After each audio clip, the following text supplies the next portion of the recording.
জন চামচ দিয়ে ডিমে টোকা দিতেই চামচের রিফ্লেকশনে হঠাৎ দূরের পাহাড়ে শুয়ে থাকা এক নারী স্নাইপারকে দেখতে পেল। সে মুহূর্তেই থমকে গেল, কিন্তু কিছু বুঝে ওঠার আগেই একটি গুলি সরাসরি তার দিকে ছুটে এলো। ভাগ্য ভালো সে সামান্য পাশ ফিরেছিল, তাই গুলিটা তাকে ছুঁয়ে বেরিয়ে গেল।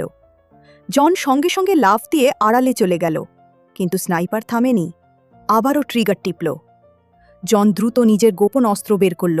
সে দুই হাত একসাথে চাপ দিতেই তার চারপাশে 7টি সোনালি আলোর বলয় ভেসে উঠল। কয়েকটি সহজ ইশারার পরই 3টি শক্তিশালী ড্রোন আকাশে উড়ে উঠে স্নাইপারের অবস্থানের দিকে তীব্র গতিতে ছুটে গেল। একই সময়ে লোকটি লাইভ মনিটরের মাধ্যমে সবকিছু নজর রাখছিল। মাত্র কয়েক সেকেন্ডের মধ্যেই সে স্ক্রিনে স্নাইপারকে শনাক্ত করে ফেলল। ঠিক যখন স্নাইপার আবার গুলি চালাতে যাচ্ছিল, তখনই সে বুঝতে পারল ড্রোনগুলো ইতিমধ্যে তাকে টার্গেট করেছে। লোকটি আক্রমণ শুরু করল, কিন্তু স্নাইপার ছিল ভীষণ দ্রুত ও দক্ষ। সে নিজের কোমরে দড়ি বেঁধে একটি নেল গান দিয়ে ড্রোনের একটিতে হুক আটকে দিল। বাকি ড্রোনগুলো গুলি চালাতে থাকে, কিন্তু সে অবিশ্বাস্য গতিতে প্রতিটি গুলি এড়িয়ে যেতে লাগল।